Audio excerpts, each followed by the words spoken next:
I would like to advise all those present that notice of this regular meeting of July 19th, 2023 has been provided to the public in accordance with the provisions of the Open Public Meetings Act of the State of New Jersey. Notice of time and place of this meeting has been included in the annual notice of meetings, which was posted and filed with the city clerk and with the Jersey Journal and the Star Ledger. An additional notice of time and place was posted and filed with the city clerk on July 14, 2023. The regular meeting of the Municipal Council of the City of Bayonne is now in session. Ms. Medina, please call the roll. Mr. Booker? Here. Mr. Carroll? Here. Mr. Perez? Here. Ms. Weimer? Here. Mr. La Palusa? Here, please rise for the Pledge of Allegiance. I pledge allegiance to the flag of the United States of America and to the republic for which it stands, one nation, under God, indivisible, with liberty and justice for all.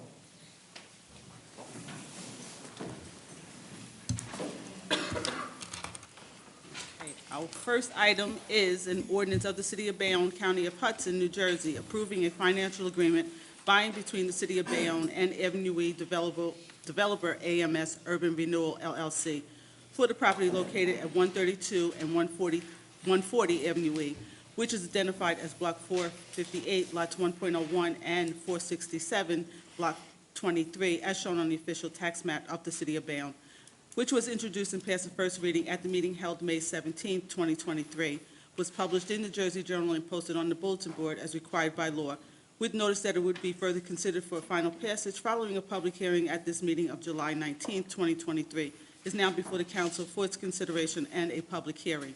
And a resolution moved by the council president, giving the ordinance second reading. Mr. Perez, will you second? Second. And on that resolution, Mr. Booker? Aye. Mr. Carroll? Aye. Mr. Perez? Aye. Ms. Weimer? Aye. Mr. La Palusa? Aye. Second reading is by title, is an ordinance approving the financial agreement by and between the City of Bayonne and Avenue E Development AMS Urban Renewal LLC for the property located at 132 and 140 Avenue E, which is identified as Block 458, Lots 1.01, and Block 467, Lot 23, as shown on the official tax map of the city. The council is now ready to give all persons interested in this ordinance an opportunity to be heard concerning it. The council president will recognize anyone who wishes to speak.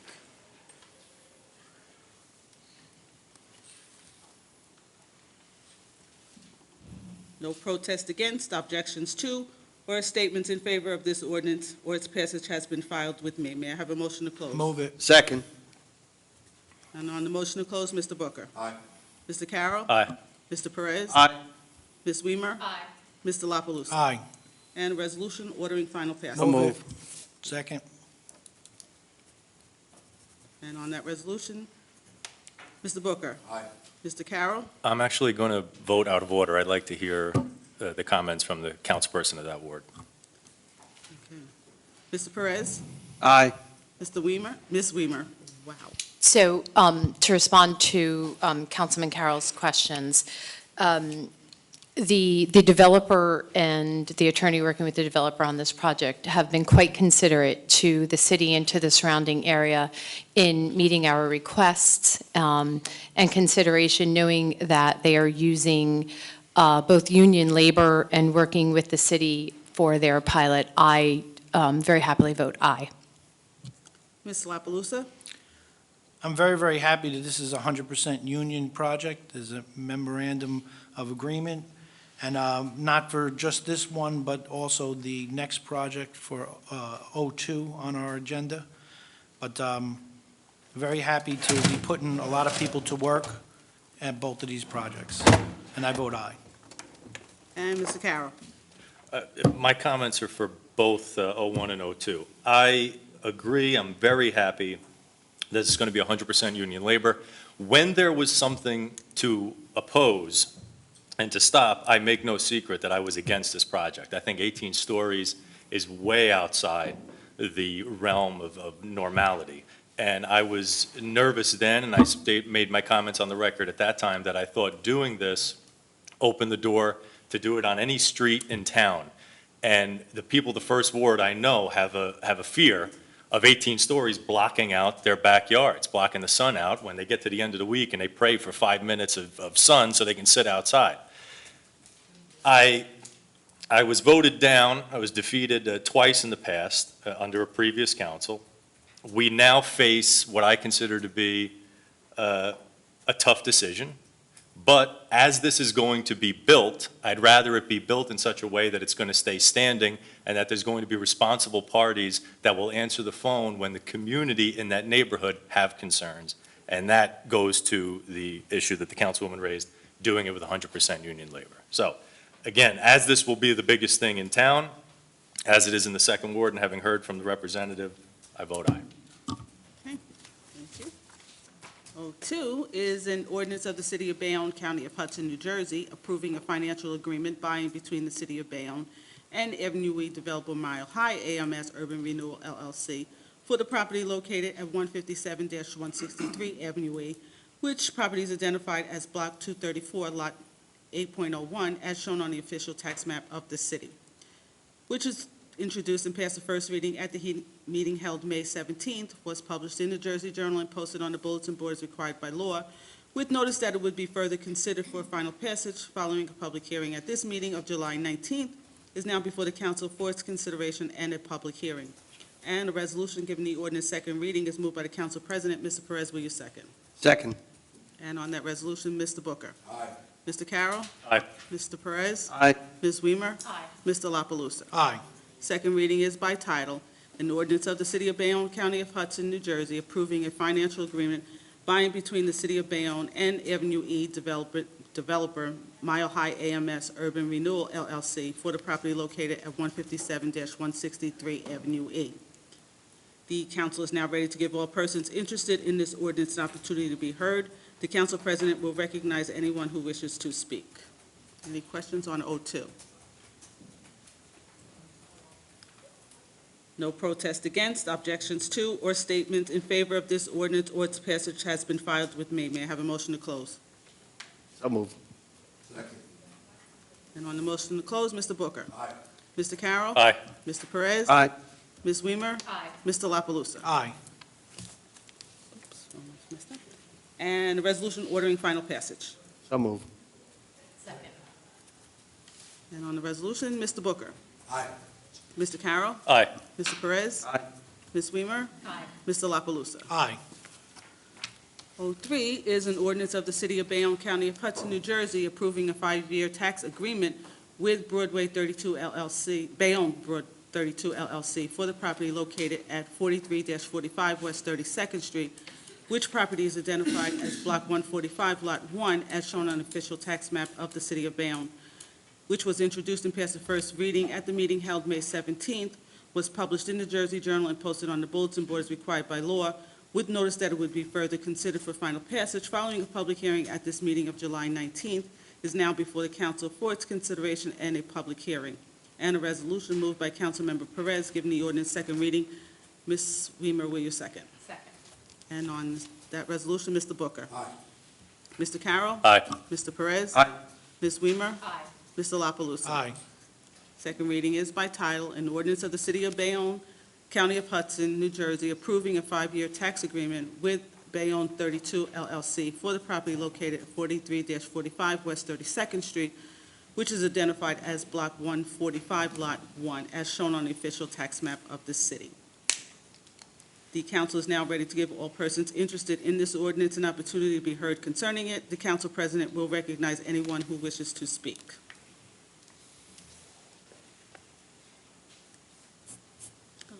No protest against, objections to, or statements in favor of this ordinance or its passage has been filed with me. May I have a motion to close? Move it. Second. And on the motion to close, Mr. Booker. Aye. Mr. Carroll. Aye.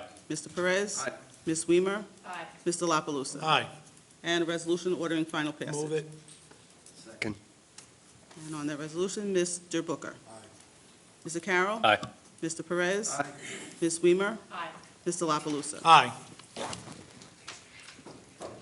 04 is an ordinance of the City of Bayonne, County of Hudson, State of New Jersey, amending the revised general ordinances to add Chapter 39, providing for the establishment of a municipal water and wastewater utility, which was introduced and passed the first reading at a meeting held May 17th, was published in the Jersey Journal and posted on the bulletin board as required by law, with notice that it would be further considered for final passage following a public hearing at this meeting of June 19th, is now before the council for its consideration and a public hearing.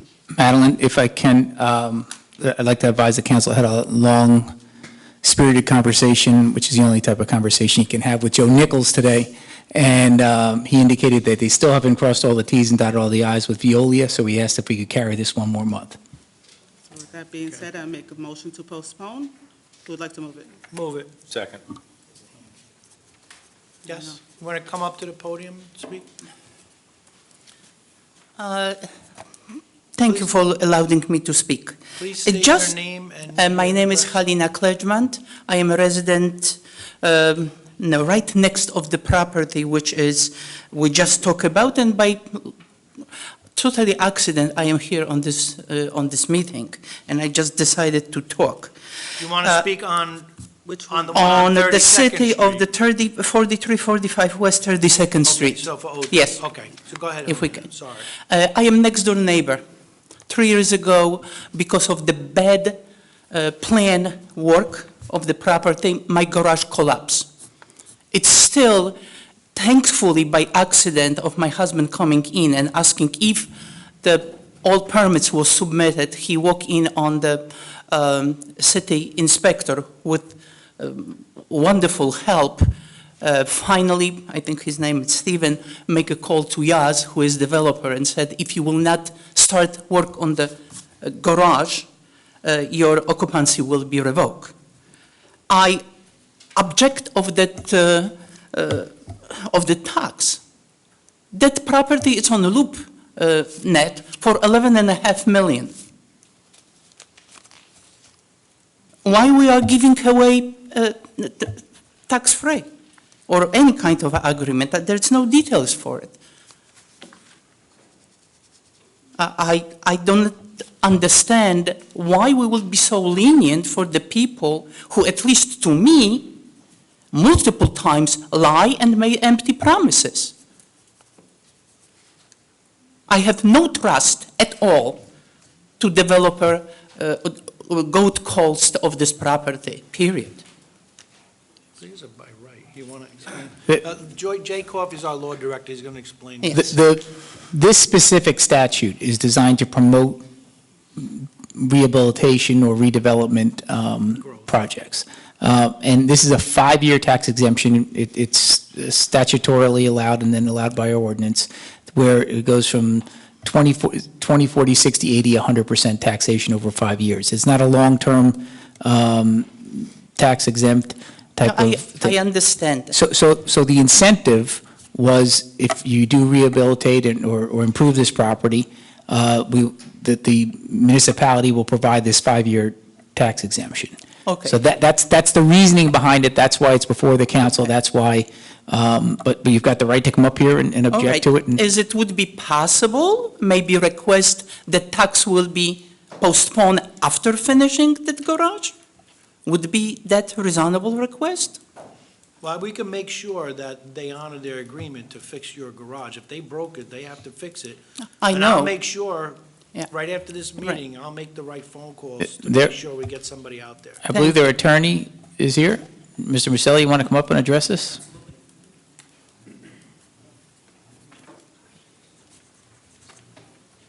Hi, Michael Maselli. I'm the attorney for the applicant. I will absolutely address this. I did not know about it, but I will make a call to my client tonight as soon as we leave this room and make sure that I would appreciate if you follow up with me. you got it, absolutely. Okay. Thank you. Thank you.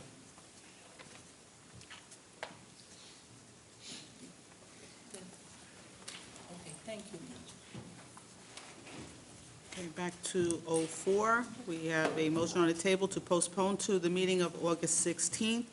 It's moved by Council President La Palusa. Mr. Booker seconded. And on that resolution, Mr. Booker. Aye.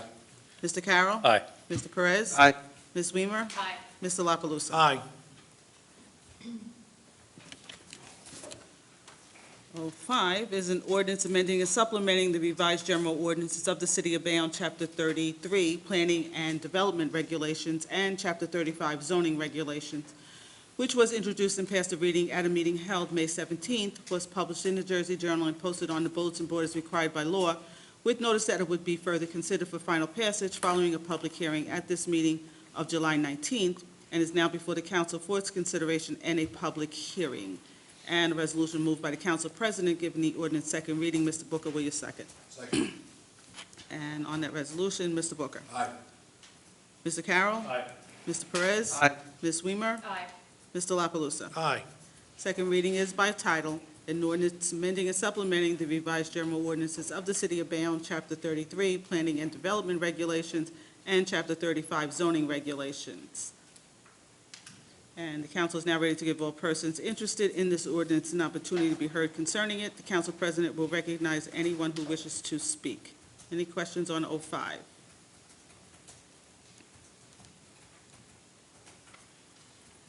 With no questions, I'll take a motion to close the hearing. Move it. Second.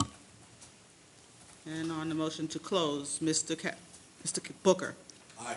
Mr. Carroll. Aye. Mr. Perez. Aye. Ms. Weimer. Aye. Mr. La Palusa. Aye. And a resolution ordering final passage. Move it. Second. And on the resolution for final passage, Mr. Booker. Aye. Mr. Carroll. Aye. Mr. Perez. Aye. Ms. Weimer. Aye. Mr. La Palusa. Aye.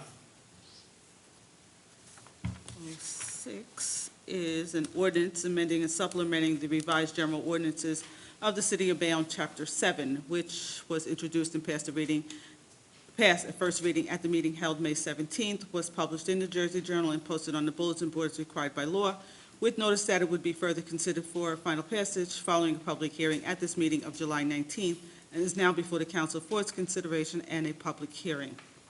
The resolution is moved by Councilmember Perez. Given the ordinance second reading, Mr. Booker, will you second? Second. And on that resolution, Mr. Booker. Aye. Mr. Carroll. Aye. Mr. Perez. Aye. Ms. Weimer. Aye. Mr. La Palusa. Aye. Second reading is by title, an ordinance of the City of Bayonne, County of Hudson, New Jersey, amending and supplementing the revised general ordinances of the City of Bayonne, Chapter 7, Traffic. The council is now ready to give all persons interested in this ordinance an opportunity to be heard concerning it. The council president will recognize anyone who wishes to speak. Any questions on 06? With no questions, I will take a motion, no protest against, objections to, or statements in favor of this ordinance has been filed with me. May I have a motion to close? So moved. Second. On the motion to close, Mr. Booker. Aye. Mr. Carroll. Aye. Mr. Perez. Aye. Ms. Weimer. Aye. Mr. La Palusa. Aye. And a resolution ordering final passage. So moved. Second. And on that resolution, Mr. Booker. Aye. Mr. Carroll. Aye. Mr. Perez. Aye. Ms. Weimer. Aye. Mr. La Palusa. Aye. 07 is an ordinance of the City of Bayonne amending and supplementing the revised general ordinances, Chapter 16, Rent Control, which was introduced and passed the first reading at a meeting held June 14th, and was published in the Jersey Journal and posted on the bulletin boards required by law, with notice that it would be further considered for final passage following a public hearing at this meeting of July 19th, and is now before the council for its consideration and a public hearing. And a resolution moved by the council president, giving the ordinance second reading. Mr. Perez, will you second? Second. And on that resolution, Mr. Booker. Aye. Mr. Carroll. Aye. Mr. Perez. Aye. Ms. Weimer. Aye. Mr. La Palusa. Aye. Second reading is by title, an ordinance of the City of Bayonne amending and supplementing the revised general ordinances, Chapter 16, Rent Control. The council is now ready to give all persons interested in this ordinance an opportunity to be heard concerning it. The council president will recognize anyone who wishes to speak. Yes.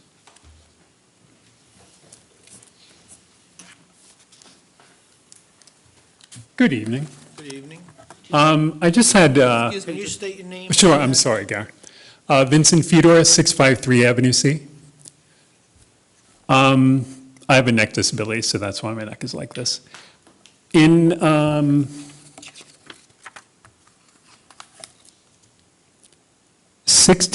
16-4A, is it possible someone can explain the difference between the two things that are mentioned there? We could get somebody from Rent Control to come up and speak on that. Sure. Do you have a copy of it? I do. Okay. Oh, Okay.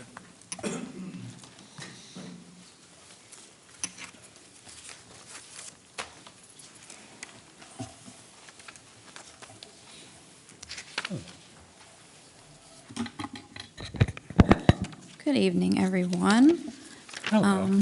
My name is Jennifer Cotter. I am the Rent Regulation Officer for the City of Bayonne. Do you have the new ordinance in front I of you? do. Okay. Do you want to look at this one? What page are you on? It's page 8, Okay, and it's the very bottom, John. sure.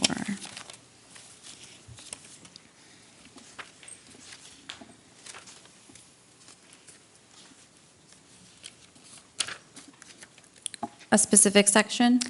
It's 16-4.1, and then it's A.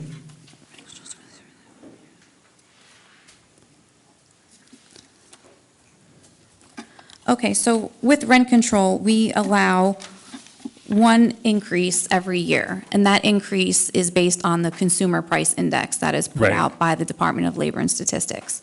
That updates every month. So let's say you were a landlord and it was time to update your tenants' rents for the year. They would come in and fill out an application. I would look at the table because the number changes every month. So right now, the current ordinance that's in place, and even this new proposed ordinance, still has a 5.5% cap. So if the consumer price index for the month is 2.3, your rent will be increased by 2.3%. If it, for some reason, to jump to 7%, you would never be assessed at 7%. We would always cap it at 5.5. So, thank you. But my question is, what is the difference? It's on here, it's saying that it seems like there's a difference between people who are paying a year or more in their lease, and then people who are paying less than a year. That's my question. Well, rent-controlled tenants are only allowed an increase every year. It's only allowable So there's once no per difference year. between these two sentences? No, no. Okay, I'm just wondering why there was a distinction written out that way.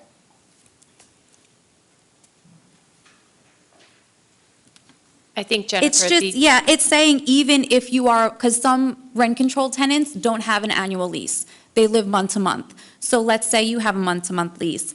Got it. It doesn't allow them to do this multiple times That throughout the year. clarifies it. They're still capped at Okay. that one time. Thank you. And then my other question is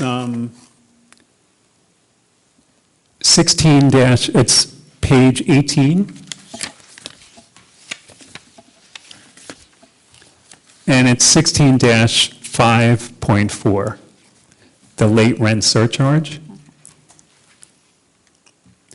My question is, and it's saying we're not otherwise prohibited by state law, but the state law is that late rent is not until it's 5 business days after the first. So I was just wondering if that's possible to put that in there, because then the onus becomes on only because I know that, but the onus becomes the person that's renting has to know that, and a lot of times it's not in a lease. What I found very helpful in this, and what I didn't know, and clearly my landlord doesn't know, is that it can be no more than $35, That's correct. That, it was also the same in the current ordinance that we have. which I didn't know, and I'm glad that's in here. And I'm definitely going to talk to my landlord to make sure they, Okay. drop that. But it wasn't until I was renting that I found out, that it's 5 business days after. Because a lot of people I talk to, they say, oh, I was late, and the next day I was charged the whatever amount. So is it possible that they can put in here that it's 5 business days after the first? So with things that are state law, we still follow those. The only thing that we, might want to modify or veer from, that's what we put in the ordinance. So if you don't see it in here, something specific, we still will then always honor whatever the state law says in regards to that specific thing. And I totally understand that. My thing is, a renter that gets a copy of this may not take the impetus to look up the state law or even know where to look for that. And I just think it would be very helpful to have it actually spelled out for this particular part, to say that it's 5 business days after the first. If I can just jump in, that's not a substantive change. If we want to insert a line, in fact, I don't have it in front of me because I'm having trouble accessing my computer in my office. You got it? Okay. Got it. So in 16-5.4, late rent surcharge, I'm assuming that there's no definition of late rent anywhere else in this ordinance. I didn't see it. I don't recall it either. We can add, after no more than $35, we can add a simple line that says, In excess of 5. late rent shall be consistent with the statutory definition of 5 business days. That'd be really great. Okay. That's all I got. Thank you very much. No problem. That's great. Thank you, Jay. Thank you, Jenna. Anyone else? My opinion would be that's not a substantive change, it's just an explanatory amendment, so therefore, we wouldn't have to have a separate hearing on that. I don't think any landlord would object to that either. And I think it's helpful to state that both Councilman Carroll and I had a really wonderful meeting with 2 individuals in the community in which they did comb through this agreement line by line, much to their credit, and came up with a tremendous amount of questions, which resulted in the document that we have today. So I think that one non-substantive change is absolutely acceptable and no problem inserting. Just to be clear, it's going to say, late rent shall be defined consistent with the current state statute of 5 business days. See, that's why they pay her the big bucks. Subject to further amendment by state law, yeah. Subject to future amendment. Going through this, a lot of these changes were definitions, and they weren't like huge changes. They were more or less defining certain terms and making them a little more clearer to understand, so less vague. Any other questions on 07, rent control? With no other questions, I will take a motion to close. Motion. Second. And on the motion to close, Mr. Booker. Aye. Mr. Carroll. Aye. Mr. Perez. Aye. Ms. Weimer. Aye. Mr. La Palusa. Aye. And with that, I'll take a motion to amend the Move it. resolution. Second. And on that resolution to amend, Mr. Booker. Aye. Mr. Carroll. Aye. Mr. Perez. Aye. Ms. Weimer. Aye. Mr. La Palusa. Aye. And a resolution ordering final passage. Move it. Second. And on the resolution for final passage, Mr. Booker. Aye. Mr. Carroll. Aye. Mr. Perez. Aye. Ms. Weimer. Aye. Mr. La Palusa. Aye. 07 is an ordinance of the City of Bayonne, County of Hudson, New Jersey, adopting a redevelopment plan entitled Redevelopment Plan Bayonne Energy Center 3 for the property identified as a portion of Block 419, Lot 1, as shown on the official tax map of the city pursuant to the local redevelopment and housing law, which was introduced to pass the first reading at a meeting held January 14th, was published in the Jersey Journal and posted on the bulletin board as required by law, with notice that it would be further considered for final passage following a public hearing at this meeting of July 19th, is now before the council for its consideration and a public hearing. And a resolution moved by Councilmember Carroll, giving the ordinance second reading. Ms. Weimer, will you second? Second. And on that resolution, Mr. Booker. Aye. Mr. Carroll. Aye. Mr. Perez. Aye. Ms. Weimer. Aye. Mr. La Palusa. Aye. Second reading is by title, an ordinance of the City of Bayonne, County of Hudson, New Jersey, adopting a redevelopment plan entitled Redevelopment Plan Bayonne Energy Center 3 for the property identified as a portion of Block 419, Lot 1, as shown on the official tax map of the city, as pursuant to the local redevelopment and housing law. Any questions on 08? And there's nothing there. The council is, we already did that. No presidents against, objections to, or statements in favor of this ordinance or its passage has been filed with me. May I have a motion to close? So. And a Second. second? And on the motion to close, Mr. Booker. Aye. Mr. Carroll. Aye. Mr. Perez. Aye. Ms. Weimer. Aye. Mr. La Palusa. Aye. And a resolution ordering final passage. So moved. And on the motion for final passage, Mr. Booker. Mr. Carroll. Aye. Mr. Perez? Aye. Ms. Weimer? Aye. Mr. La Palusa? Aye. 9 is an ordinance adopting the amendment to the H Street Rehabilitation Plan for 218-222 Broadway redevelopment for the property located at 218-222 Broadway, which is identified as Block 319, Lot 26, as shown on the official tax map of the city pursuant to the local redevelopment and housing law, which was introduced and passed the first reading at the meeting held June 14th, was published in the Jersey Journal and posted on the bulletin boards required by law, with notice that it would be further considered for a final passage following a public hearing at this meeting of July 19th, and is now before the council for its consideration and a public hearing. And a resolution moved by Councilmember Perez, giving the ordinance second reading. Mr. Booker, will you second? Second. And on the resolution, Mr. Booker. Aye. Mr. Carroll. Aye. Mr. Perez. Aye.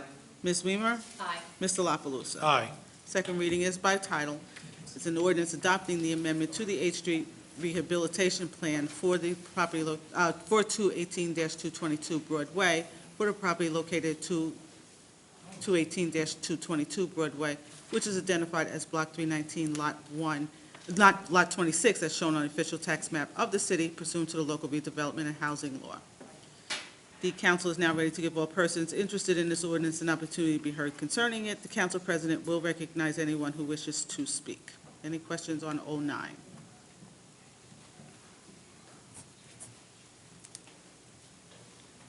No questions. I will take a motion to close. Move it. Second. And on the motion to close, Mr. Booker. Aye. Mr. Carroll. Aye. Mr. Perez. Aye. Ms. Weimer. Aye. Mr. La Palusa. Aye.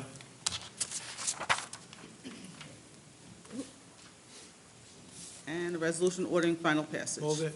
Second. And on the resolution for final passage, Mr. Booker. Aye. Mr. Carroll. Aye. Mr. Perez. Aye. Ms. Weimer. Aye. Mr. La Palusa. Aye.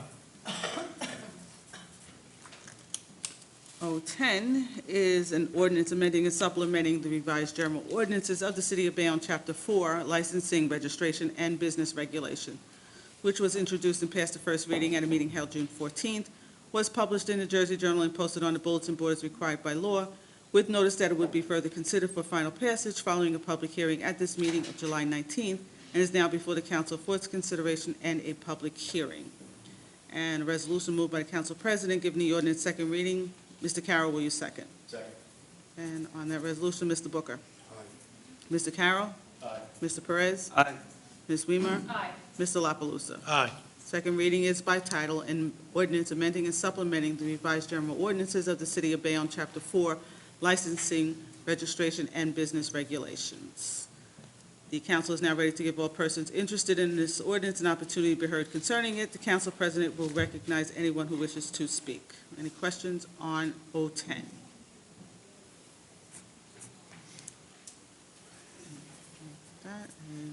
May I have a motion to close? Oh, So moved. sorry. Nope, no protest against, objections to, or statements in favor of this ordinance or its passage has been filed with me. Now take a motion to close. Mr. Perez, you have a motion to close? So moved. And a second. Second. And on the motion to close, Mr. Booker. Aye. Mr. Carroll. Aye. Mr. Perez. Aye. Ms. Weimer. Aye. Mr. La Palusa. Aye. And a resolution ordering final passage. So moved. And on the resolution ordering final passage, Mr. Booker. Aye. Mr. Carroll. Aye. Mr. Perez. Aye. Ms. Weimer. Aye. Mr. La Palusa. Aye. 11 is an ordinance of the City of Bayonne, County of Hudson, New Jersey, amending and supplementing the revised general ordinances of the City of Bayonne, Chapter 7, Traffic, which was introduced and passed the first reading at a meeting held June 14th, was published in the Jersey Journal and posted on the bulletin board as required by law, with notice that it would be further considered for final passage following a public hearing at this meeting of July 19th, and is now before the council for its consideration and a public hearing. And a resolution moved by the council member Perez, giving the ordinance second reading. Mr. La Palusa, will you second? Second. And on the resolution, Mr. Booker. Aye. Mr. Carroll. Aye. Mr. Perez. Aye. Ms. Weimer. Aye. Mr. La Palusa. Aye. The council is now ready to give all persons interest, no, Gotta read it first. An ordinance of the City of Bayonne, County of Hudson, New Jersey, amending and supplementing the revised general ordinances of the City of Bayonne, Chapter 7, Traffic. The council is now ready to give all persons interested in this ordinance an opportunity to be heard concerning it. The council president will recognize anyone who wishes to speak. Any questions on O11? No protest against, objections to, or statements in favor of this ordinance or its passage has been filed with me. May I have a motion to close? Move it. Second. And on the motion to close, Mr. Booker. Madeline, before, I apologize. Well, Yeah. I'm so sorry.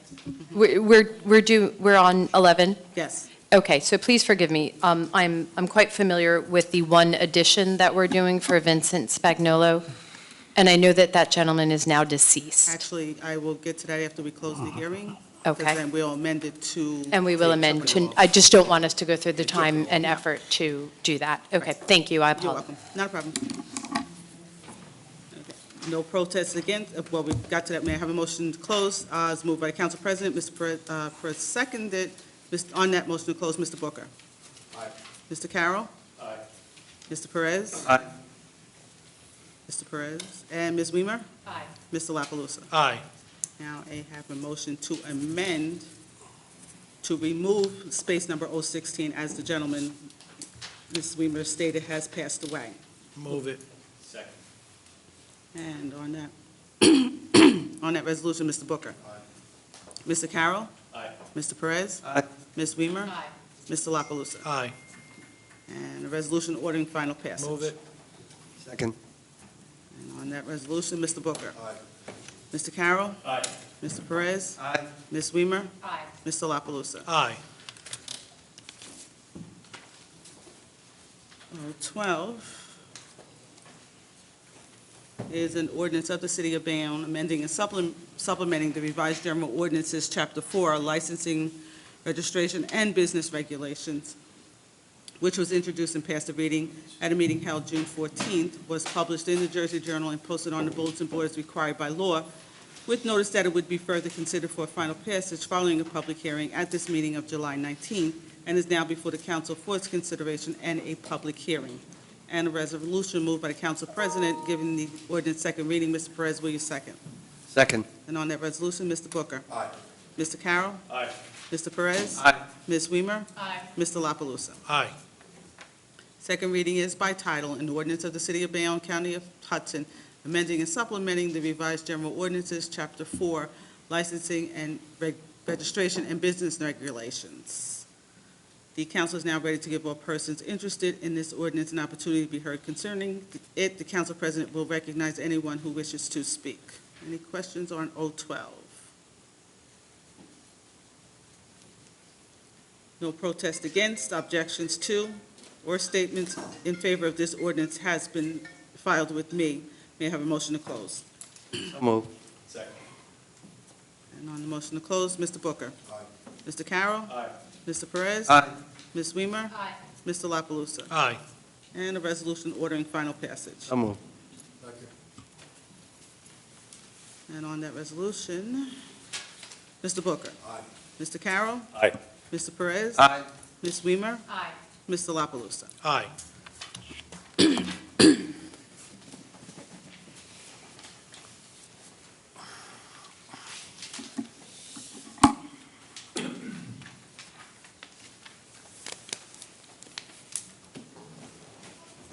Okay, our first speaker is Raymond Rokicki.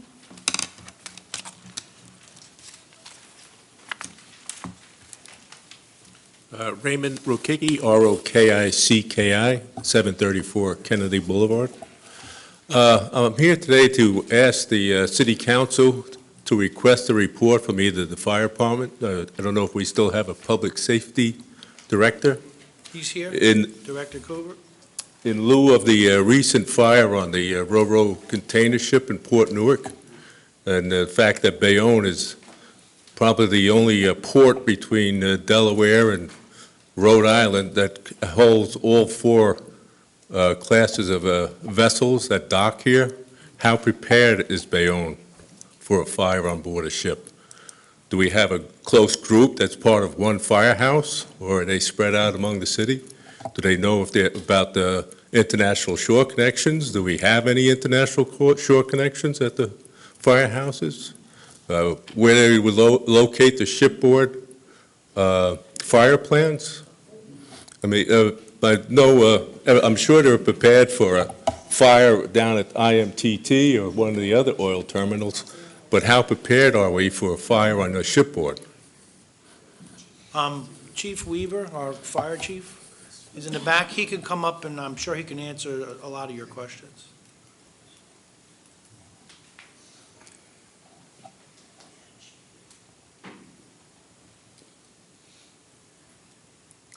Good evening, Keith Weaver on behalf of the Bayonne Fire Department. Thank you for your questions. We have a long history of being prepared. We have certified shipboard technicians. We have a standard operational guideline of 22 pages that includes some of the items you discussed, the international shipboard connection. We've recently, even as of this spring, ordered additional training before the tragedy, and now we've actually upped it now.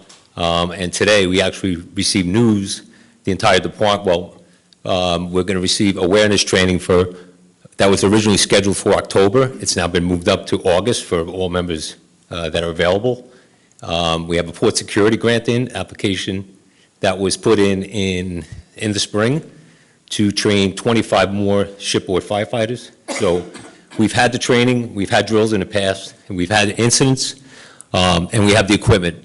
I've also recently ordered additional training within the ports in this past week. Our group commanders have visited all the port areas to come up with a pre-plan and reinforce any pre-plans on how to fight these fires. They would require mutual aid. We've identified a command team from the Fire Department of New York that would assist us if needed. So we do feel we have a plan. We are prepared, and we would be available to respond to these fires. Okay, thank you, Chief.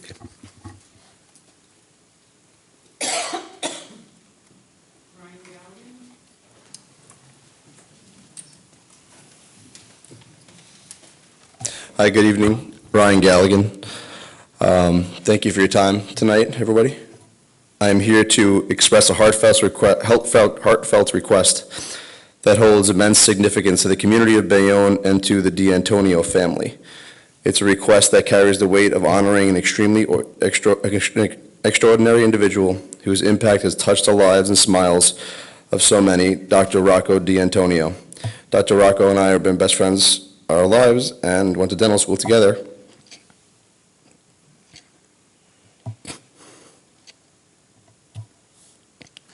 Excuse me. He was a man with unparalleled dedication, selflessness, and an unwavering commitment towards the betterment of this beloved city, Bayonne.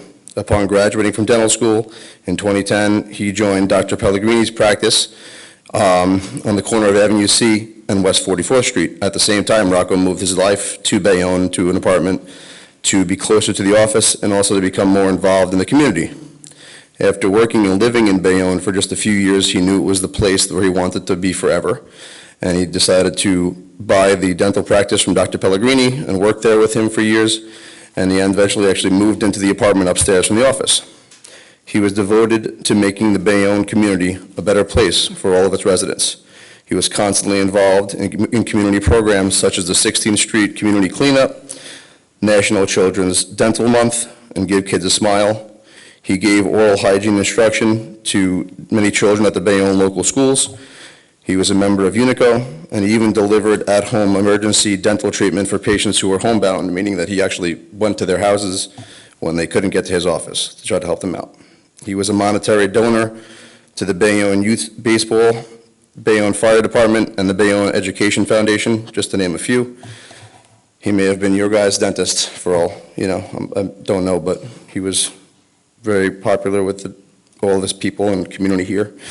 Throughout his life, Rocco exemplified the very essence of community spirit, tirelessly working to uplift those around him and inspiring others to follow suit. He had a dream of building a community center in Bayonne for medical facilities, whether it be medical and dental, but adult, pediatric, because he knew that the community's needs were kind of outgrowing their current facilities with all the buildings that are going up, and you guys hit on those this evening. But he was concerned about that, and he wanted to help out. Naming a street after Rocco D'Antonio would not only be a fitting tribute to a remarkable man, but would also serve as a constant reminder of the values he embodied. It would be a symbol of the power of one individual to make a profound difference in the lives of others, and a testament to the lasting impact that can be achieved through selfless acts of kindness. As friends and family, we are asking the City Council to focus not on how Rocco passed, but how he lived his life, as a man who put his family and his community first. He would stay late for emergencies and even go into his office on Sundays to help his patients out. Mrs. D'Antonio, his mother, who works in the office, has gathered almost 2,000 signatures that are in favor of honoring Rocco by dedicating the street to him. The community is speaking and asking for the City Council to dedicate West 44th Street between Bayonne, West 44th Street between Broadway and Avenue C to Rocco's legacy. So, thank you for your time and consideration, and I hope you can approve this request for a man who dedicated his life to the community that he treated like family. We'll take that into consideration. Thank you.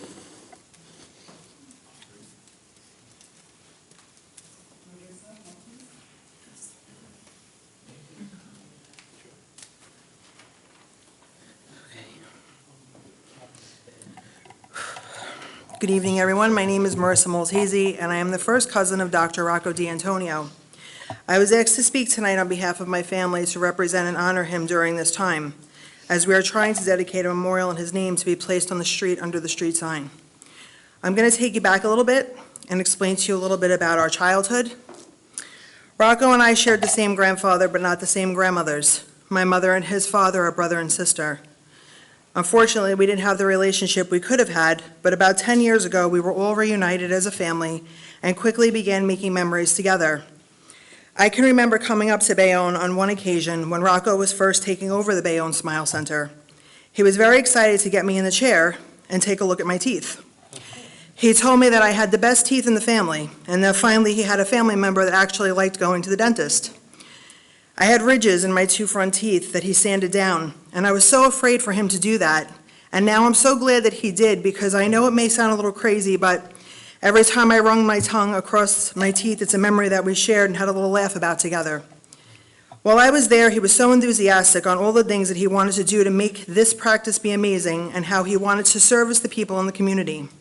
We went from room to room, and he looked like a little boy with such excitement in his eyes to show me each and every single detail. It was almost like we were together our whole lives. My heart was so full that day. Now, fast forwarding ahead, we didn't get to spend much time together because of his business and his children, and my businesses and my children. That is something that I deeply regret, not spending more time. I have 3 sons. My oldest is active duty for the United States Navy, currently stationed in Japan. And identical twin boys that are 7 years old, who both are wheelchair-bound, diagnosed with cerebral palsy. Last year, when my son was leaving, I put a post up on Facebook about being nervous and about how my whole life was changing by letting my son go. Naturally, you never know who's reading your posts, and I had no idea who was watching. I never knew how much Rocco loved his country. He was so proud to know that his little cousin was serving this great nation. He had sent me a message, sending me well wishes and praying for my strength. It was a tough year for me. A lot of things were changing, and I also had started a fundraiser to try to obtain a wheelchair-accessible van for my boys. I was on News 12 New Jersey, WOBM Radio, and on the front page of the Asbury Park Press. And out of nowhere, I received a call May of last year from my cousin wanting to give a substantial donation through my grandfather's memorial fund. I busted out crying because although we didn't see each other all the time, his heart was so big, and he was always watching the progress of my children and myself and making sure that I was always okay. During that phone call, he mentioned how he wanted to have us over for dinner and how he would rent a petting zoo to come and play so that the boys could play with the animals and then they could go in his pool. His heart was bigger than him. Mental health is something that has become more and more substantial within our culture. I also suffer. This year, on January 4th, when I received a phone call from Rocco's sister Maria, my heart felt like it was completely ripped out of my chest. I didn't know who to be there for first. My uncle, my aunt, his siblings. Everyone was completely shaken to the core because it was not in his nature to leave this world the way that he did. Before I continue, I would like to thank everyone who attended my cousin's services at either the wake, his funeral mass, or his burial. It meant so much to everyone in the family. Again, I did not know what to expect when I went to the wake. It was surreal. There was barricades outside of the funeral home. There were people waiting in line for hours just to pay their respects to my cousin. He has had no idea, well, maybe he does now looking down from heaven, how many people loved and respected this caring and wonderful man. They always say when people pass, oh, that was such a great person, or they were so wonderful. I can honestly say wholeheartedly, I have never been to a service where hundreds of people stood in freezing cold temperatures to honor one person unless it was a celebrity, and that's what my cousin was, a local celebrity.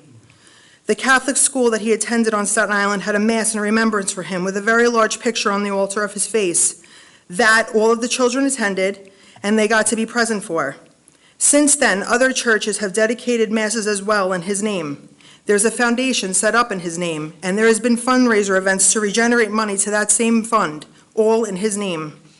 As a family and as a community, we are all asking that this request be granted because of all the charitable and humble works through God that Rocco so unselfishly performed, that this street be dedicated as a memorial to him, so that as his sons grow, they could walk down that same street and be proud of their father and all of the things that he accomplished in this world and how he truly made a difference. They will see that the cause of his death was not in vain. So many people loved him, and yet he felt so undeserving.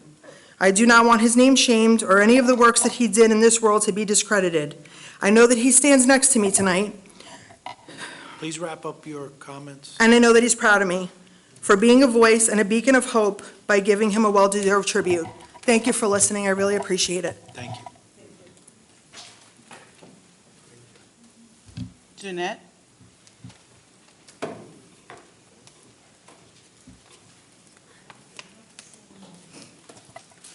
So thank you for the opportunity. My name is Jeanette Pelletieri.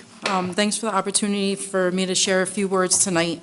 Dr. D'Antonio was not only my dentist, but a very dear friend. When I think of Dr. D'Antonio, a quote comes to my mind: how do we change the world? One act of kindness at a time. Dr. D'Antonio was always ready to help someone. He was a proud member of the Bayonne community, and he was always the first one ready to help or serve the community. Whether it was donating dental supplies or his services to needy families, or donating his time, talent, or treasures to various local organizations, including the Bayonne Education Foundation, Jewish Community Center, St. Vincent de Paul Church, Bayonne Fire Retirement, the Veterans, Youth Baseball, Give Kids a Smile Day, and so many others. Dr. D'Antonio was always ready to help. There's one specific example that actually comes to mind. Probably about 4 or 5 years ago, there was somebody that posted in one of the Bayonne pages that they were in a lot of pain with their mouth, and nobody in town took their insurance. And I remember Dr. D'Antonio took her in and took care of her to make sure that she was out of pain because he didn't want to see her suffering. And he treated her just like every other patient with kindness and made sure that she was taken care of. Last night, I actually went into several of Bayonne community Facebook groups, and there's so many comments and so many posts about so many people in the community that support Dr. D'Antonio and the work he does, and everybody's always recommending him because of the person that he is. So I'm asking that you name 44th Street between Broadway and Avenue C in his honor. Thank you. Thank you.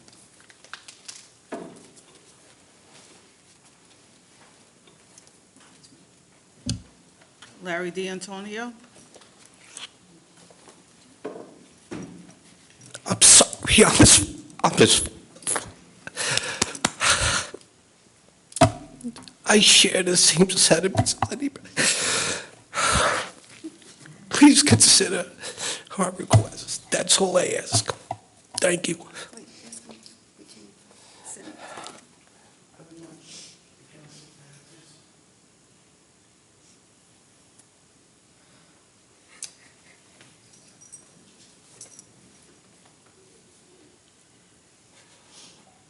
Mike Resigno?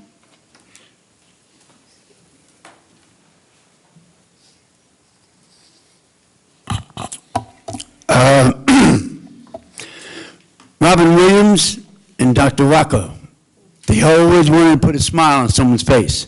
and you always did leave with a smile. But they just couldn't find one inside themselves. But Dr. Rocco, when you left his office, you were smiling, and he had made sure because you worked on your teeth in such a good way. But inside, when you left, you were smiling. And Dr. Rocco also got his staff together and took part in several of the Earth Day cleanups. And you know what that did? That put a smile on Mother Nature. So let's name a street after him so people can walk down the street with a great smile.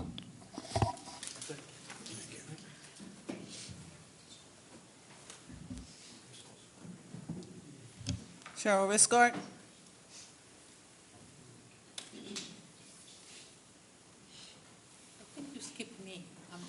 I thought because you spoke on the I'm sorry.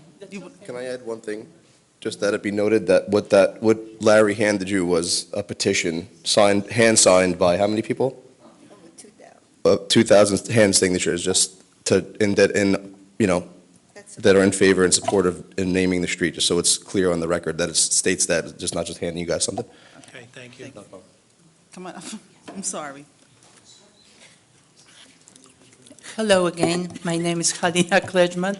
Like you see, we gather here for taking care of very important and boring things, which by accident I happen to be and speaking for second time to you. Thank you for your time. But also we have a matters. Some of these things boring, but. Well, I am the person who speaks truth. It's government business. Yes. Right. It's government business. That's exactly. But also, we are here to talk about matters which have a strength to heart attached. And that was the reason why I personally was here. I come to Bayonne from Poland in 1993, terrified because I left all friends and family back in Poland. And that took a long time to have a strong, deep feel of belonging to community. When I look on all city council, I know you. I know you. I know you, Jackie. I know you, Jay. I know Gary. I know Sal. I know all of you. And then I turn around and I see friends.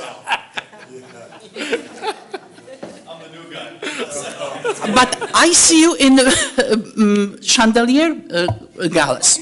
So I know your face. Otherwise, I still don't know you. And Sal. Right, right.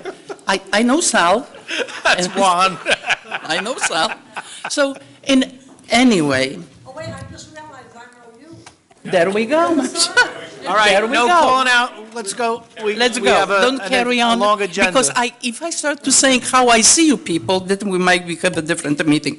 But in any way, after 30 years. Stop calling out, please. Yes. Thank After you. 30 years of being in Bayonne and become proud citizen of United States of America, I happen to know that here in Bayonne I have made many life-lasting friendships. One of these very dear to my heart friends was Dr. Rocco D'Antonio. And his kindness, his encouragement in my adventures, his inspiration, his work ethics, his dedication to his patients was inspiration for me, for dedication to people who I was taking care of. And through the years, many of you guys in City Council, you know that I was turning many times for help. You are the people who we, people of Bayonne, elected. With that, we put our trust in you. Today, I am asking you to say yes. To say yes to a request of family and friends on behalf of keep memory of Dr. Rocco D'Antonio, to memorize his kindness, but may be expressed many ways, as having statement with a short section of street to be memorized in his name.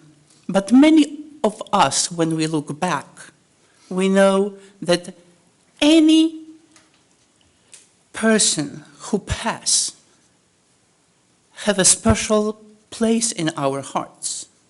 That man touched many hearts. And I will be asking you to, as being encouraged by Dr. Rocco De Antonio many times, whatever opportunity you have in your life, say yes. I am asking you to today say yes to request of family on behalf of almost 2,000 Bayonne residents who sign up on memory of him. Thank you for your time. Carol Riscart? She came back in and she went back out. What was that? Is she going to speak? She said she doesn't want to speak anymore. Okay, thank you. Okay, moving forward. 013. I'm sorry, Madeline, can I have a minute? Sure. Go ahead. Mr. and Mrs. D'Antonio, I'm very, very sorry for your loss. I truly am, and I thank your son for his dedication to the community. Mrs. Maltese, if you can thank your son for his dedication to our country, we appreciate that as well. I thank you all for coming. As Council President said, obviously something we'll take into consideration. Thank you for being here. I wanted to also reiterate, I know what it's like to have a tragic loss. My wife was taken during COVID, and I sympathize with you. We'll take it all into consideration, all the comments that were made. Thank you. Sorry for your loss. Thank you.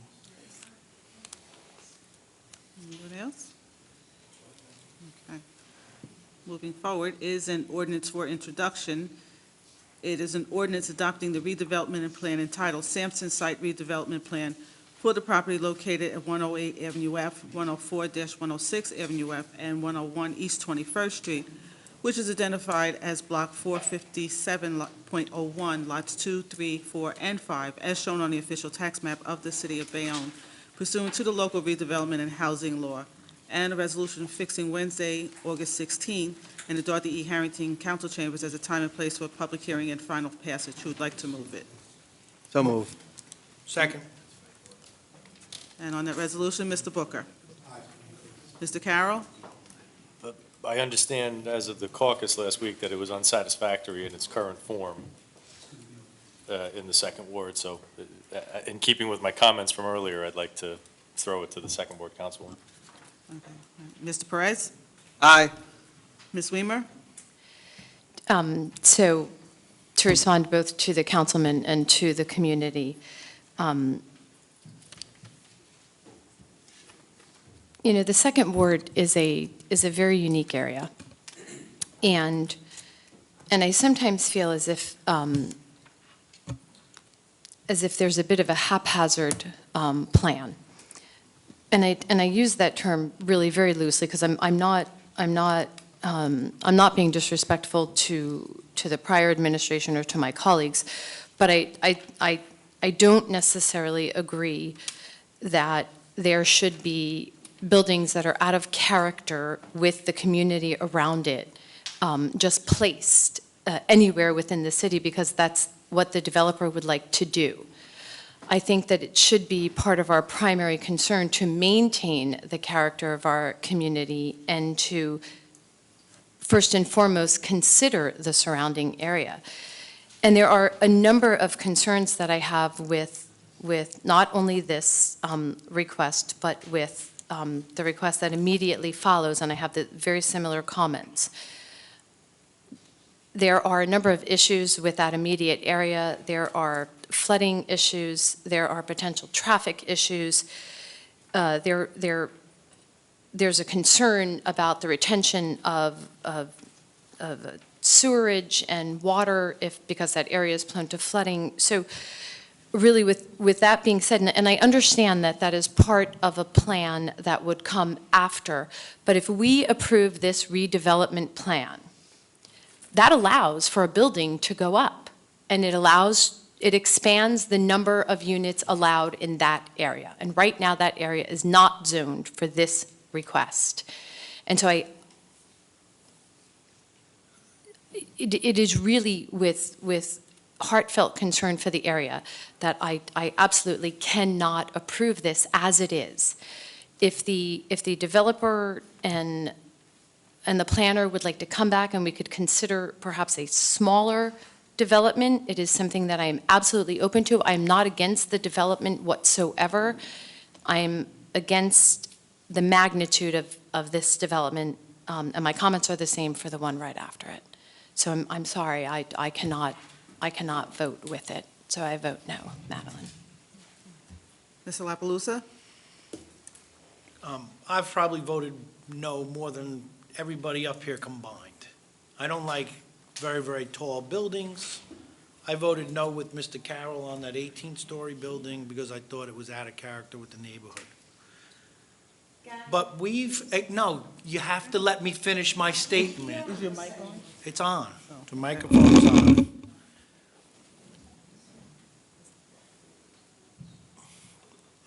Just give me a second to get my thoughts back. Thank you.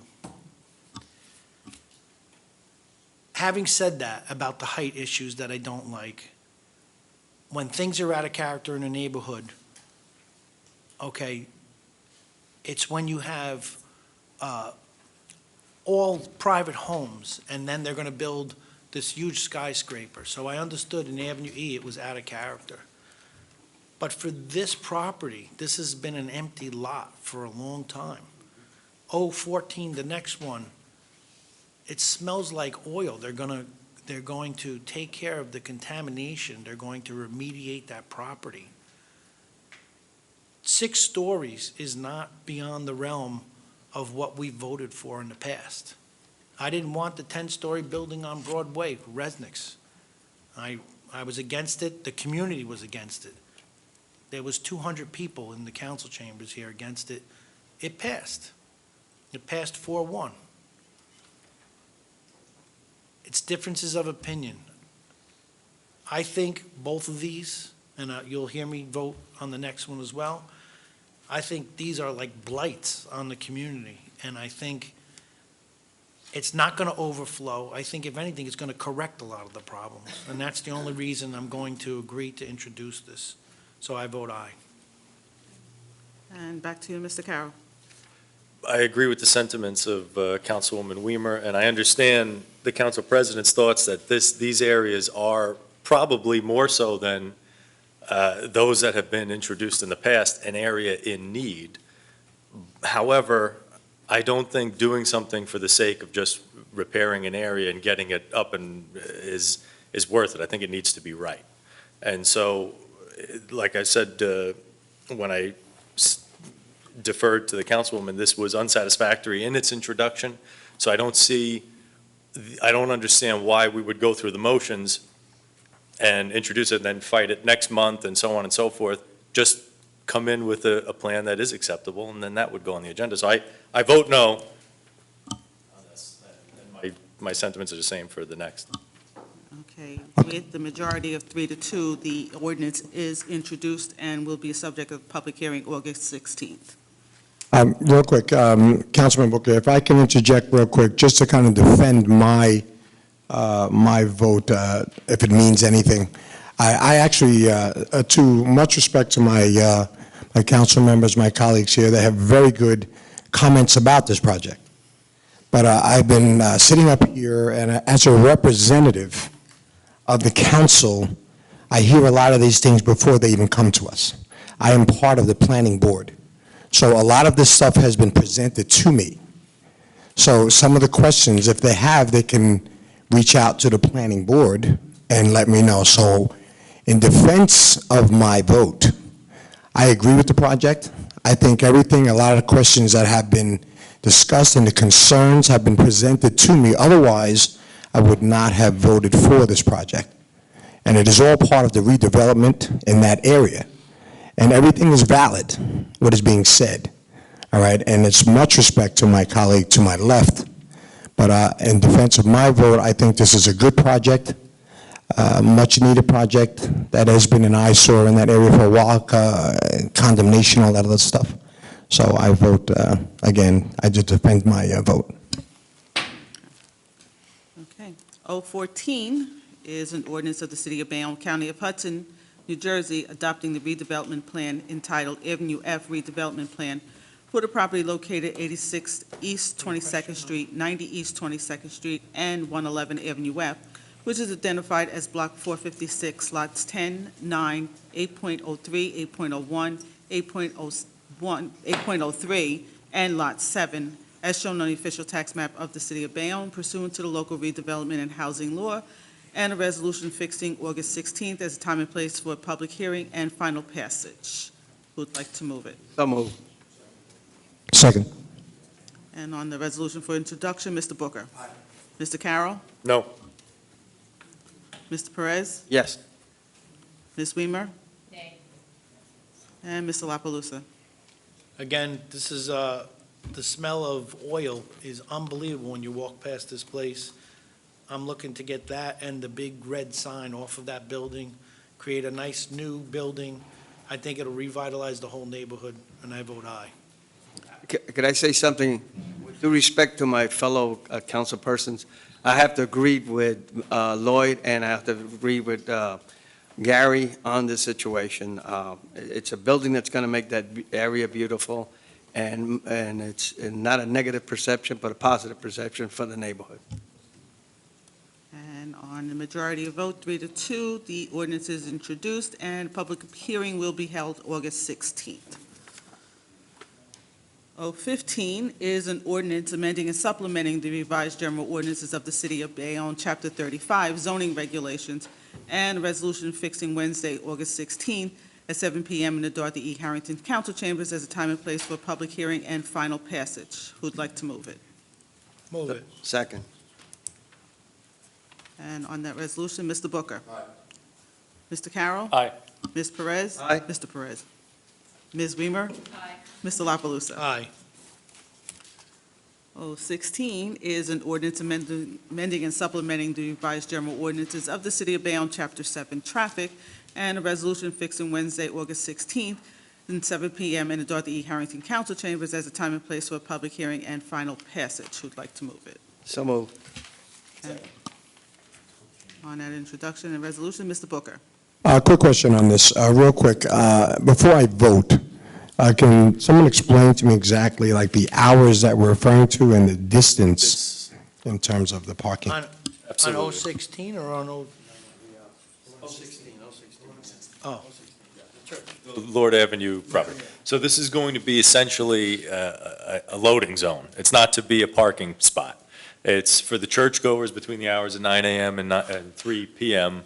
to arrive at church. Passenger pickup sounds better. Passenger pickup. Drop off and pick up. Drop off and pick up.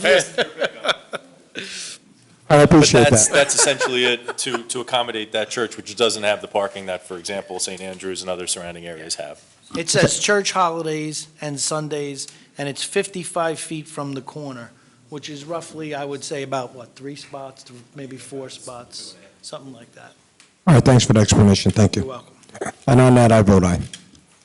Mr. Carroll. Mr. Perez. Aye. Ms. Weimer. Aye. Mr. La Palusa. Aye. 017 is an ordinance amending and supplementing the revised general ordinances of the City of Bayonne, Chapter 7, Traffic, and a resolution fixing Wednesday, August 16th, at 7 p.m. in the Dorothy E. Harrington Council Chambers as a time and place for a public hearing and final I don't think so passage. either. It's relocating one restrictive parking zone. Move it. Second. And on that resolution, Mr. Booker. Aye. Mr. Carroll. Aye. Mr. Perez. Aye. Ms. Weimer. Aye. Mr. La Palusa. Aye. Madeline, can you check to see if we did 015? I think we skipped it. No, we did it. Permitted uses, business districts. permitted uses in the business district. Yeah, we did it. Okay, so,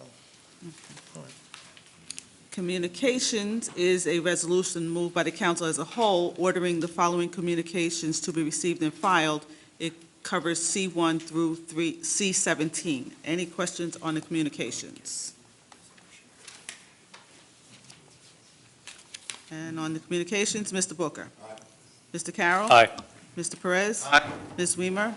Mr. La Palusa. aye.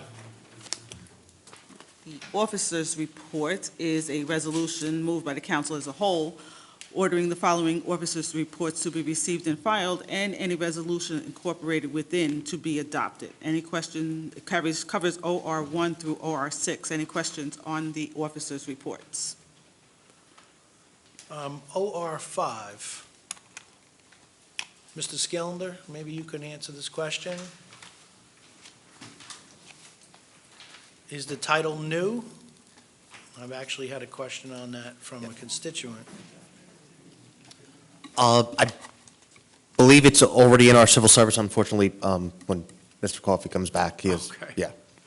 If there is somebody doing the job already, I'd like to know who's doing it. Yes. Under that title. Will do. Okay. So can we take out OR 4? That's personnel technician. Oh, is that the technician? Okay. All right, that's just, So you can leave Okay. that? Okay. all right, I'm okay with that, then. Okay.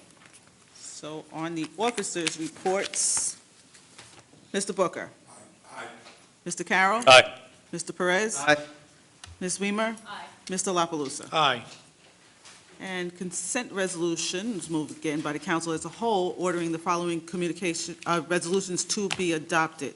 It covers CR 1 through CR 15, with CR 13 being withdrawn.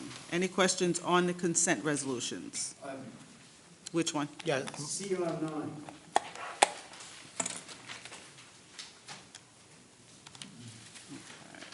Any other questions on the consent?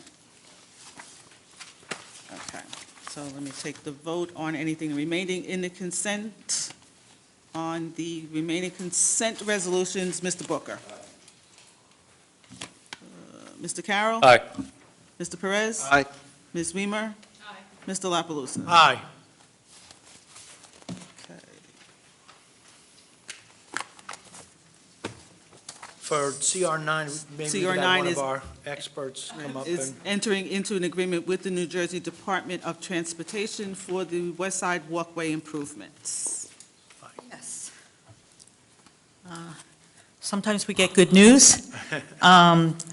Last year, or maybe the year before, the governor had put $500,000 in his budget for West Side Walkway improvement, which would be in the area of 16th Street, to extend the walkway there.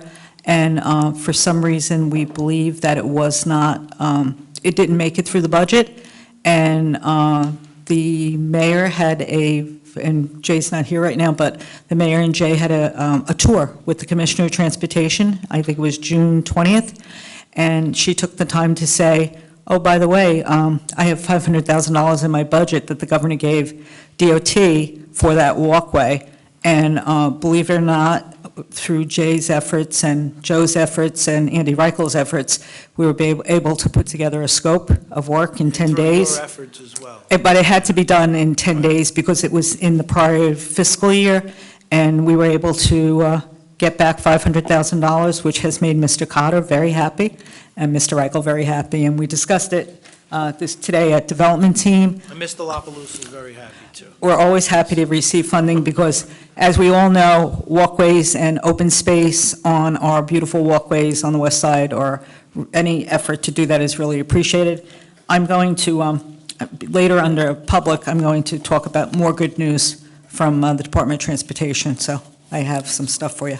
But Thank you very much, Ms. Mack. But thank you for, thank you for entering into it, because it was one of those lose it or use it. You had 10 days to do it, and DOT was wonderful. I have never seen DOT give us an agreement in 10 days. It's unheard of, so. These are the good news, Mike, that, yeah. And that we get. Ms. Mack, like the council president said, thank you for all you do, because there are numerous and myriad items on these agendas that come through that improve the lives of the citizens of Bayonne. And this is I just have to one. say that the cooperation from the state agencies under this I don't administration. think the public actually knows how much hard work goes That's right. into You're preparing being those very generous. Unfortunately, applications. and getting reports, money so- is very hard. It's very hard, but it's very necessary so that the taxpayers don't have to pay for this. This is grant money that can be expended throughout the city. I was just at the New Jersey Transit meeting, that's why I was a little late, and a lot of good things happening. Thank you.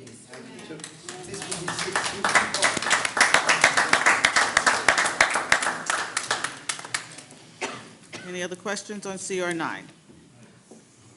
And on that resolution, Mr. Booker? Aye. Mr. Carroll? Aye. Mr. Perez? Aye.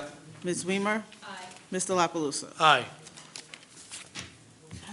R1 is authorizing and directing the planning board to reopen and prepare amendments to the Gamal Plan East Plan for the property located at 35 Avenue Way, which is identified as Block 362, Lot 3, as shown in the official tax map of the city of Bayonne pursuant to the local redevelopment and housing law. Who'd like to move it?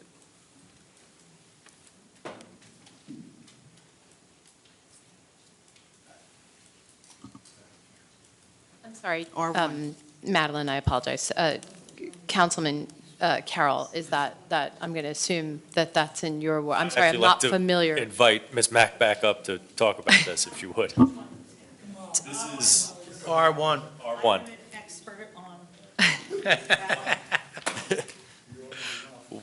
Why reopen? Excuse me? Oh, I can, Councilman Carroll, I have the answer to every question you have tonight. So, as you know, I just got back from my yearly vacation to Vermont, and 2 years ago, when I was in Vermont, we did that plan, the East Side Gamal plan, so I remember it quite well. So when I went away and I said, oh, it's coming back up, I said, okay. So it happens every July, I think. But I know the specific answers, Councilman, when Jay's done. So I got a call from the architect for the project. As you know, the East Side Gamal Group project was adopted by this council 2 years ago, and it's now coming in for TRC before our planning committees. And the architect for the project has indicated that there is a need to put screening on the roof. As you know, this building is within 5 feet of the Bayonne Bridge, basically. There was concerns when the planning board was looking at it. You know, you could basically, a car could throw something onto the bridge and vice versa. And the architect has, before he goes into TRC, he would like to amend the roof screening, which basically now there is no screening. So the issue here is that Mr. Gamal will be requesting that we reopen the plan. We will be looking to only do amendments to the screening, and we are looking at some nifty stuff, which was suggested before. It's so close to the bridge. When we were writing the plan, they're like carbon eaters. You can put plant boxes out there that will eat the carbon type of thing. So, which we talked to the Port Authority about. We're very in tune with the Port Authority on this building. And so we've made it clear that you would open it for a specific reason to do the roof, And then,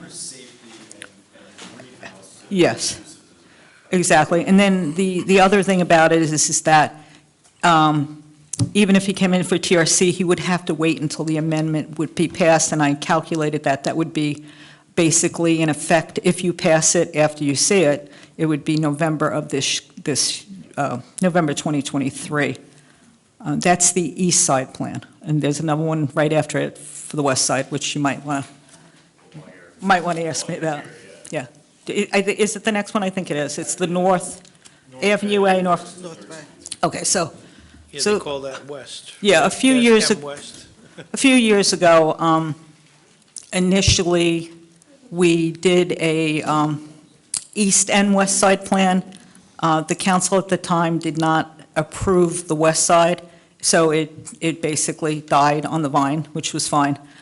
Because the advantage to it not going forward before is now that we have the Togus project. When Gamal's plan was first West Side Plan was first proposed, we didn't have the Togus Plan. So they had just bought the property, and now, as you know, you've not only done a redevelopment plan, you've done a site plan, and you've approved the 1 million square feet of commercial movie studio. So the resolution that is before you today is to authorize the planning board to allow preparation of a plan for that west side. Now, that west side plan is very important. It's 6 acres of land that has nothing on it right now. It's been demolished. And as Councilman, you know from your own ward that we have going to have an active movie studio, and basically some residential, but what else? So we've been very lucky to, as you know, we've hired CCH as our redevelopment planner, and John Wicasala can speak to this also. They're top-notch at redevelopment plans, and what you would be doing is basically authorizing CCH to start work on the plan, which would then come to you sometime next year. So it's a few things happening in the same area, but they're filling in what's going on down there. Thank you. Okay. So back to R1, who'd like to move it? I'll move it. And a second? Second. And on the resolution, Mr. Booker? Aye. Mr. Carroll? Aye. Mr. Perez? Aye. Ms. Weimer? Aye. Mr. La Palusa? Aye. R2 is authorizing and directing the planning board to prepare a redevelopment plan for the North Bay 1 to 3rd Street, also referred to as Block 332, Lots 2, 2.01, 4, and 5, and Block 360, Lot 1, as shown on the official tax map of the city pursuant to the local redevelopment and housing law. Is just a question for Sue, is this Clark, Caton, and Hints as well? They're going to do a Yes, so. plan for this? Yeah, so basically what, as you know, the redevelopment planners work for the planning board through the planning office, through Mr. Skillender, and in these areas, we'll work on it as a team. You know, we do all this as a team. So we just got out of a redevelopment meeting. We have them every Wednesday. They're part of it, and they would basically start the plan and work with the city on preparing it. Okay.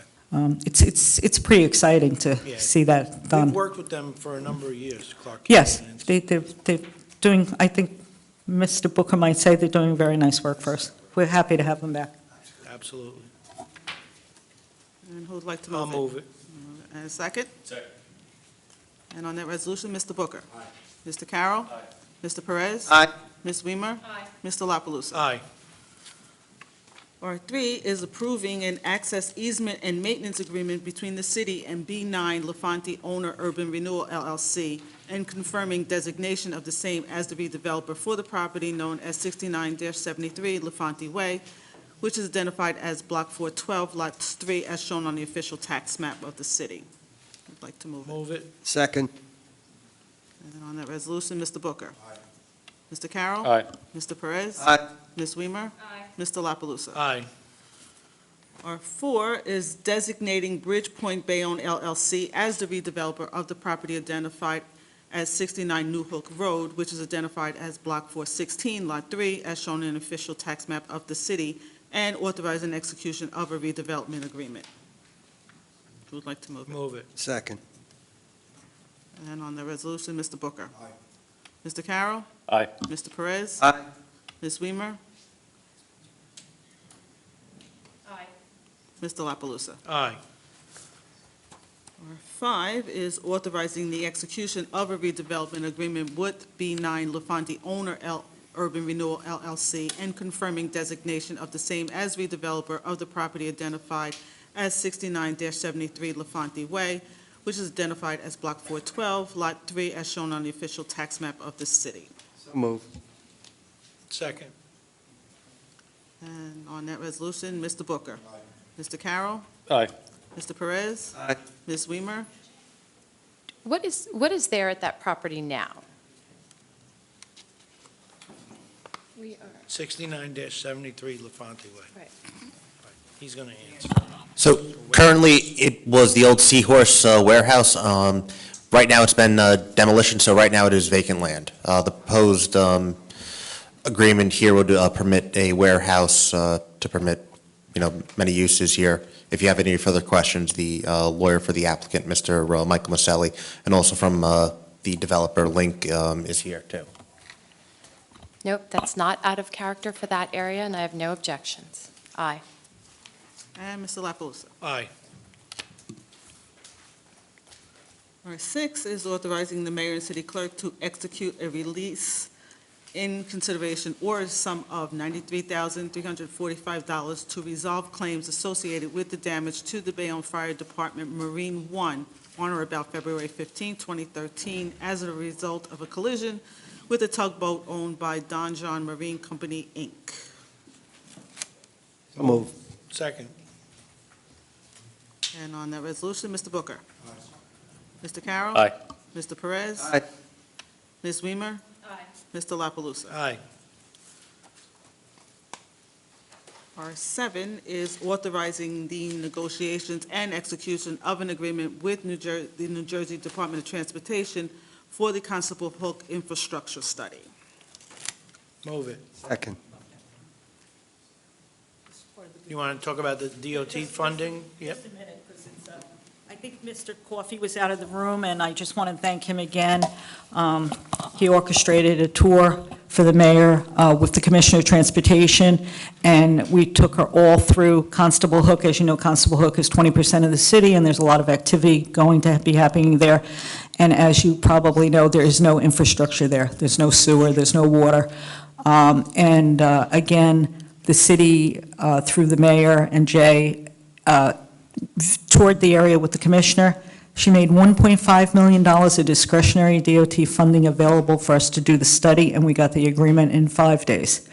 So the cooperation based on that site visit has been outstanding, and I just want to thank the council for letting us go forward with these important projects. For the record, the normal $99 tour, we discounted to $39.99 because Well, we thank Ms.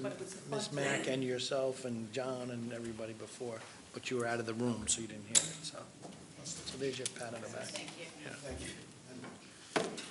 On that resolution, Mr. Booker. Aye. Mr. Carroll. Aye. Mr. Perez. Aye. Ms. Weimer. Aye. Mr. La Palusa. Aye.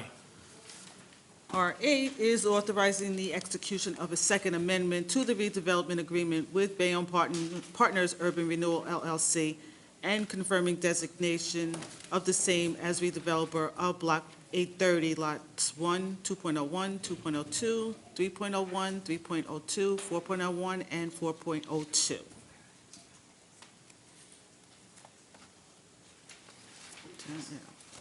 What's the specific location? yeah.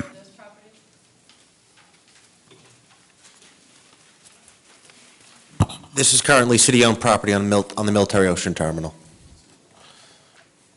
That's why at the last meeting I said if you Yeah. could put in even a little, Yeah. you know, For this disclaimer one, or whatever you want to call it. For this one, there's no postal address for just geographical locations. This would be just slightly west of the old hotel or the Port Authority Operations building there. It's also would be the corner of the new access road off of, by the UPS facilities that have been built. Thank you. And Joe, I'm sorry, while you're here, though, what are the amendment, and forgive me, because Sure. it's the first time I see it, so what are the amendments that we're approving in this plan? So- What is the redevelopment plan, and what is changing? Are there material changes to this plan? Well, for this, it's not the plan itself, it's the redevelopment agreement. The redevelopment agreement and also purchase and sale is reflecting the subdivisions that occurred in front of the planning board for this to reflect the lenders, the potential, well, not the potential, the purchaser of this property from the city. They have multiple lenders. They're taking down multiple properties, and of having the subdivisions occurred for this, that each lender will have their own mortgage and own priority over the different properties, instead of having multiple. So in essence, what we're approving is a subdivision of that property so that they can be owned individually by each, Well, the planning board already approved of that, but okay. It was an administrative Yeah. subdivision on the part of the city of Bayonne to help facilitate an easier way for the purchaser to present the properties to lenders, you know. Got to push the button. Hi, everybody. John Wishiscala. I knew I'd be called on at some point tonight, and I suspected it might be here. So this is a second amendment. There was actually a prior amendment here. So, in addition to what Joe said, there are a couple things. One of them is we created, the city did the administrative subdivision, so we will be closing on the first phase of this development, actually at a higher number of units than what was originally contemplated in the original redevelopment agreement. And so this agreement proposes 1,750? Correct. So let me And get what to that was in a the minute. old- So our okay. first phase closing, which is going to be on the first 240 units, will be, well, technically, the way it's written now is within 90 days of the subdivision. We just completed the subdivision administratively. We waived any of the contingencies, so the developer's obligated to close on that first phase. I imagine it's going to happen in the next 30 to 60 days. We'll go through the closing. We just have to do title stuff and, you know, the usual closing documents that are associated with it. We also provided in the document, because it does provide for increased density, our original redevelopment agreement had only provided for what the purchase prices would be on a per-unit basis up to 1,250 units. So this one provides for up to 1,750. So basically, it's providing for, even those latter phases, they go upwards of 1,750. It establishes a per-unit purchase price of $25,000 per unit. So there's been an escalator in terms of what the per-unit, per-door price is, so to speak. So those are really kind of the key terms. It provides for that Phase 1 closing.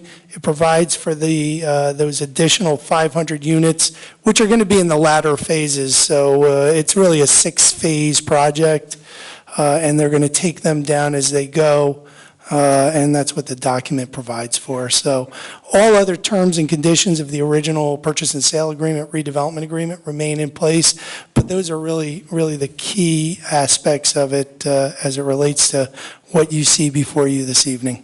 And that's 25,000 per unit now based on 1,750 units, and that, So that's on, yeah, that's the purchase price on units, call it 1,251 up to 1,750. If in the future, for whatever reason, there's capacity, there's more room for more units, then it's going to be another go-round of negotiations, and they'll have to come back before the So council. anything from 1751 on would be another negotiation. That's going to come back, correct, yes. Yes, and just also for the record, just on that, price, when we looked at other development purchase prices, that was the per unit, door currently going on in Bayonne for a That's building that Like a size. standard rate, pretty much? Yes, would you say? All right. yeah. So we looked at, again, the Villanova site, we had the performer for that, and they were a comparable number. We actually got more money than what Villanova got, in this case, for the city. Thank you. And on R8, Mr. Booker. Aye. Mr. Carroll. Aye. Mr. Perez. Aye. Ms. Weimer. Aye. Mr. La Palusa. Aye. Excuse me?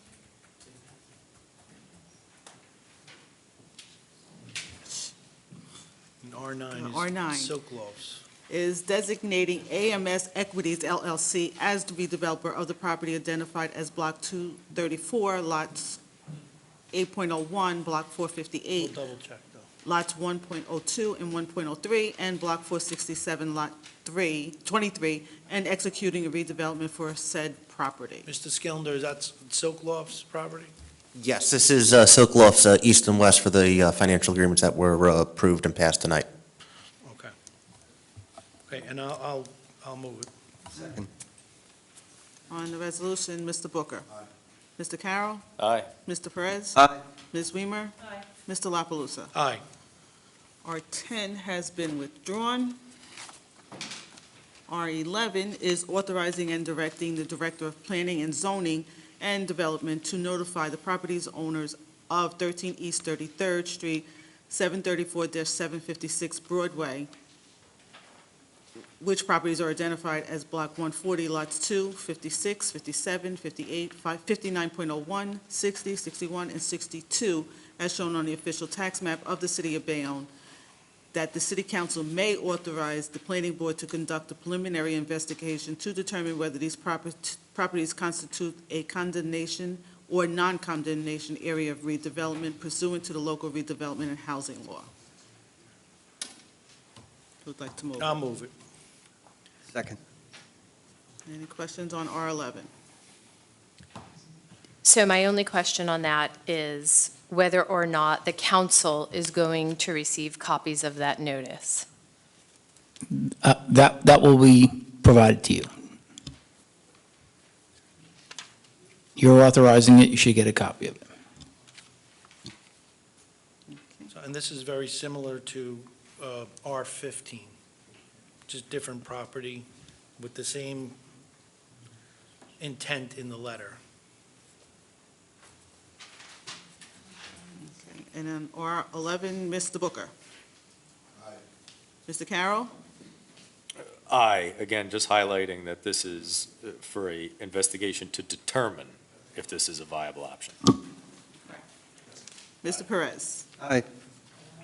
Ms. Weimer. Aye. Mr. La Palusa. Aye. R12 is authorizing the mayor and/or his designee and the city clerk to take any and all steps and execute any and all documents necessary to execute the city's first one-year option renewal to the shared service agreement between the Bayonne Board of Education and the City of Bayonne for the city to provide the collection of solid waste services to the grammar schools and high schools for a period of 1 year commencing January 1st, 2024 through December 31st, 2024, for an amount of $339,666.10 payable by the Bayonne Board of Education to the city. Move it. Second. And on the resolution, Mr. Booker. Aye. Mr. Carroll. Aye. Mr. Perez. Aye. Ms. Weimer. Aye. Mr. La Palusa. Aye. R13 is authorizing the mayor and/or his designee and the city clerk to take any and all steps and execute any and all documents necessary to exercise the city's first one-year option to renew the shared services agreement between the Bayonne Housing Authority and the City of Bayonne for the rental of 20 10-yard dumpsters located at various Bayonne housing locations for a period of 1 year commencing January 1st, 2024 through December 31st, 2024, for the amount of $5,000 per month payable by the Bayonne Housing Authority to the city for a total amount of $60,000. Move it. Second. And on that resolution, Mr. Booker. Aye. Mr. Carroll. Aye. Mr. Perez. Aye. Ms. Weimer. Aye. Mr. La Palusa. Aye. R14 is authorizing the mayor and city clerk to enter into an agreement number CY 23-001 with Rudderman and Roth LLC for professional legal services in connection with labor-related matters for a period of 1 year commencing January 1st, 2023 through December 31st, 2023, for an amount not to exceed $100,000, increasing said in the amount not to exceed $50,000, thereby making the total contract amount not to exceed $150,000. So moved. And on that resolution, Mr. Booker. Aye. Mr. Carroll. Aye. Mr. Perez. Aye. Ms. Weimer. Aye. Mr. La Palusa. Aye.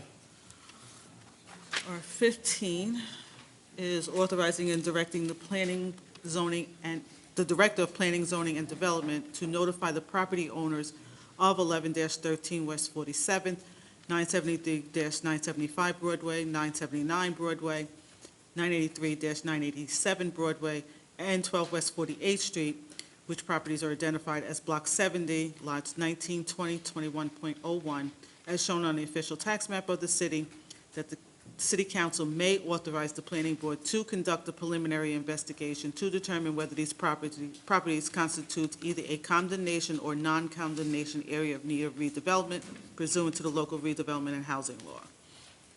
I guess my one question on that is whether or not we are going to continue with those notices to the registered landowners as to what the findings were and as to what the next steps are.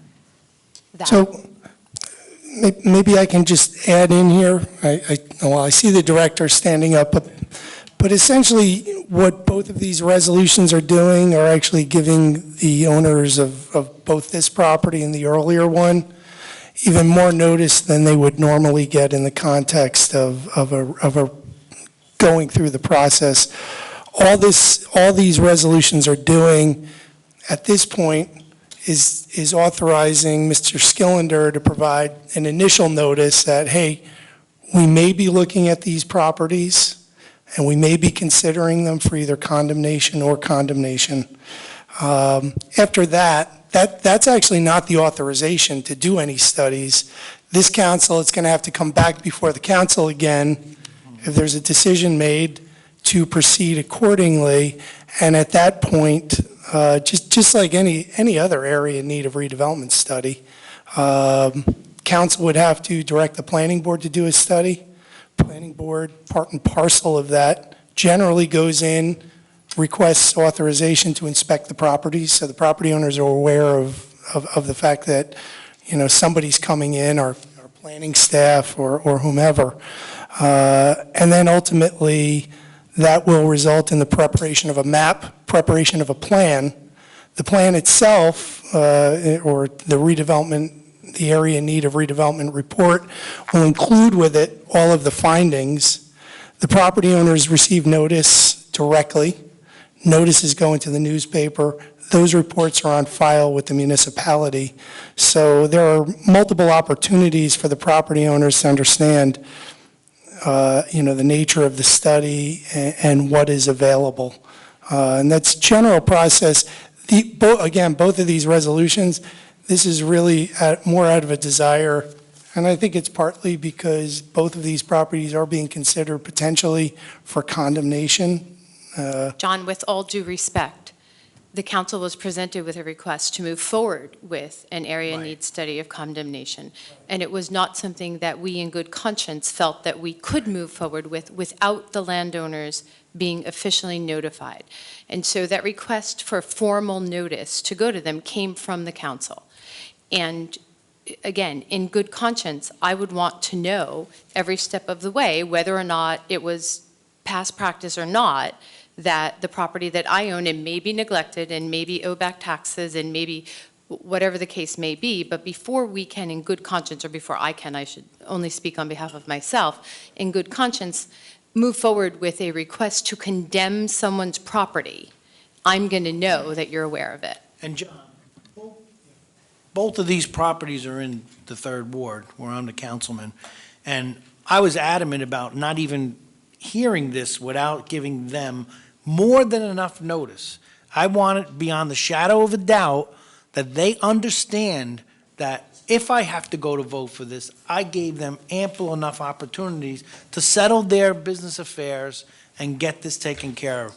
And all the properties in this area have been a blight for a long time, and they need to be fixed, they need to be redeveloped, they need to come to some agreement. I'm not involved in all that. All I want them to do is come to the table, fix their financial woes or whatever they got going on, and these letters are the thing that's going to explain to them, even if it's giving them more notice.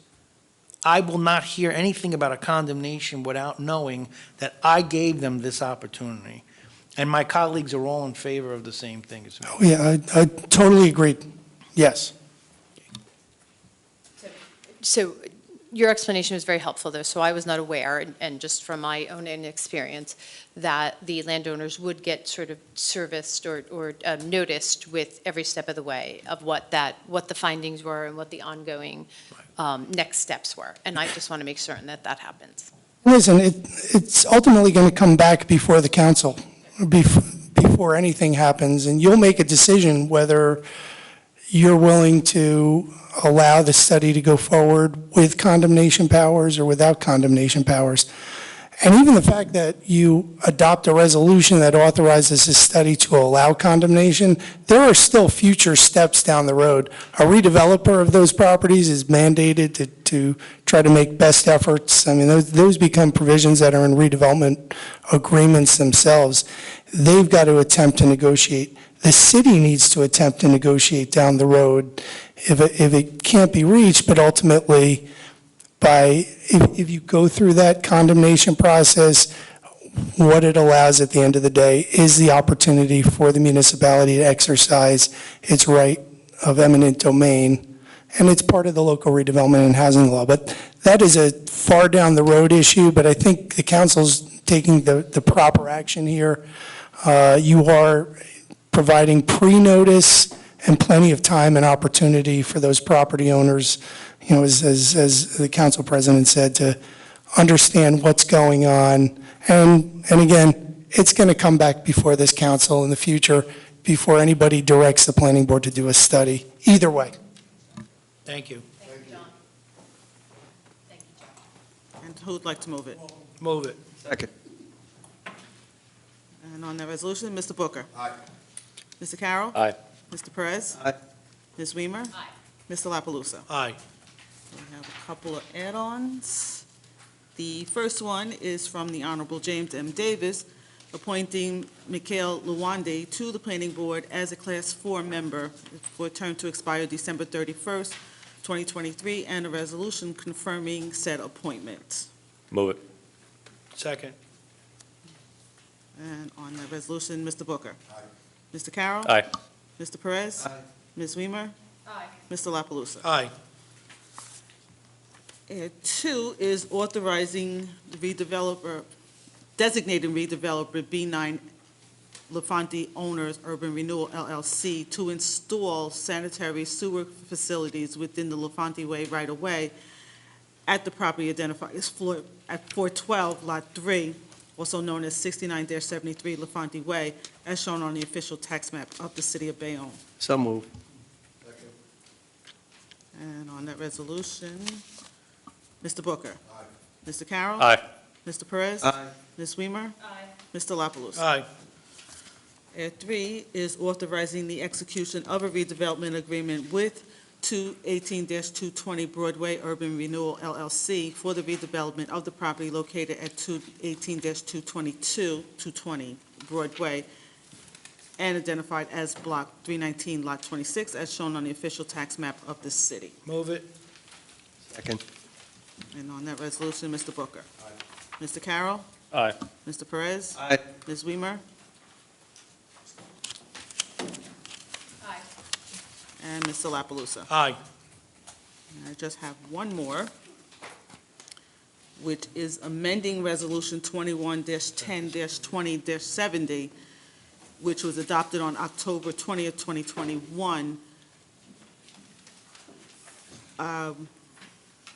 designating the property at 562-568 Broadway, which is identified as Block 184, Lots 1, 2, and 3, as a non-condemnation area of need of redevelopment, and directing the planning board to prepare a redevelopment plan for said property. And while the body of the resolution set forth the proper address, blocks, and lots, and Section 2 of the resolved section of the resolution set forth the proper address, block, and lots, Section 4 of the resolved section of the resolution contained an error insofar as it referred to as 219 West Fifth Street as Block 301.01, Lot 1. And whereas the municipal council was put on notice that the scrivener's error today and now looks to correct the error, and now therefore be it resolved that Resolution 21-10-20-070, Section 4, in the resolved section, is hereby amended to reflect, 1, the address as 562-568 Broadway, and reflect the block as 184, lots 1, 2, and 3. Mr. Skillender, that's the only change? Just the scrivener's error? Yes, it is. Again, given the fact of, as what was already just stated, the whereas clauses had the correct block and lots, the but the actual section in the heart of the resolution for the authorization had a different property address, and just for, again, to correct the record here, as we have this plan currently being put forth in front of the planning board, we want to make sure that any of the underlying documents here are correct with the correct information, so that there's no issue going forward. I just wanted to make sure, because we are not very happy about doing a lot of add-ons, but this one, we understand timing is of an issue. Yes. And we're allowing this on, so. And Thank again, you I for that appreciate, information as well. yes, thank you, and appreciate for the consideration. With that, who'd like to move it? Move it. Second. And on that resolution, Mr. Booker. Mr. Carroll. Aye. Mr. Perez. Aye. Ms. Weimer. Mr. La Palusa. Aye. Ms. Mack, you have something you want to add? If you just indulge me for 1 minute. Sure.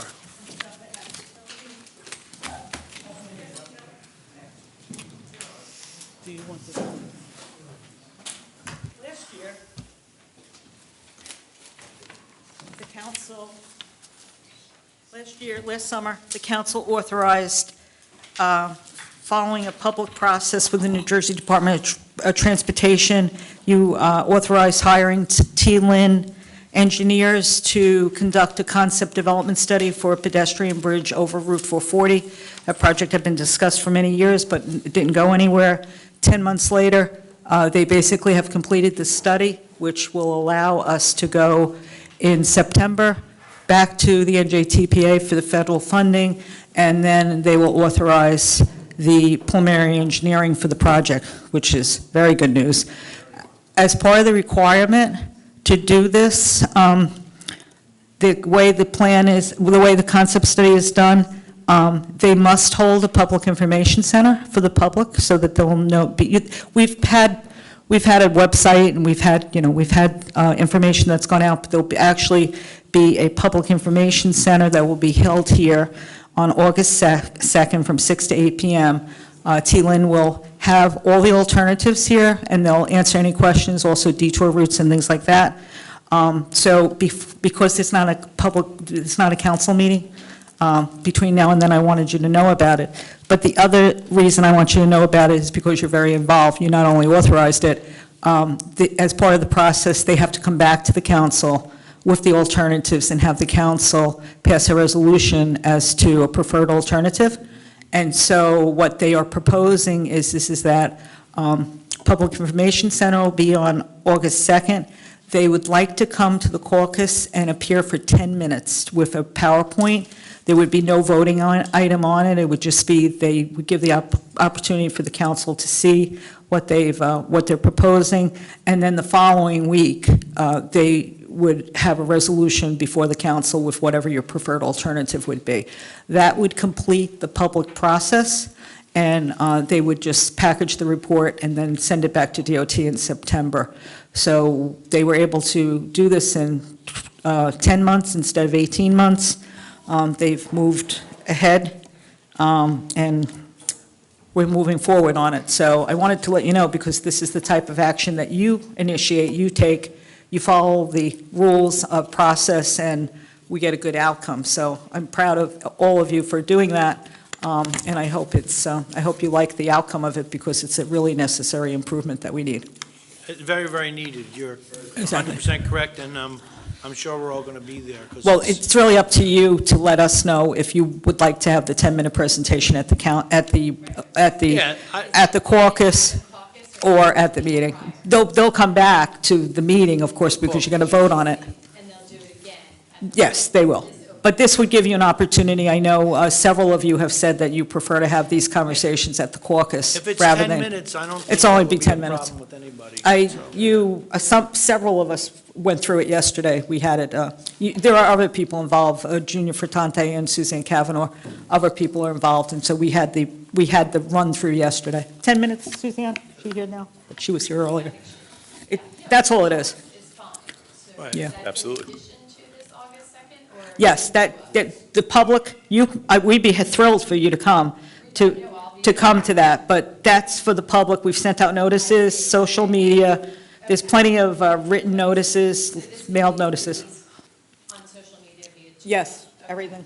Public notices are going to everybody's home in a 350 feet area. They're going out on the 20th, which I think is maybe tomorrow. Okay, that's great. Yeah, okay. Thank you, but I wanted to. Thank you. Thank you. Okay, with nothing else, I'll take a motion to adjourn. Move it. Second. And on the motion to adjourn, Mr. Booker. Mr. Carroll. Aye. Mr. Perez. Ms. Weimer. Mr. La Palusa. Good evening, everybody. Aye.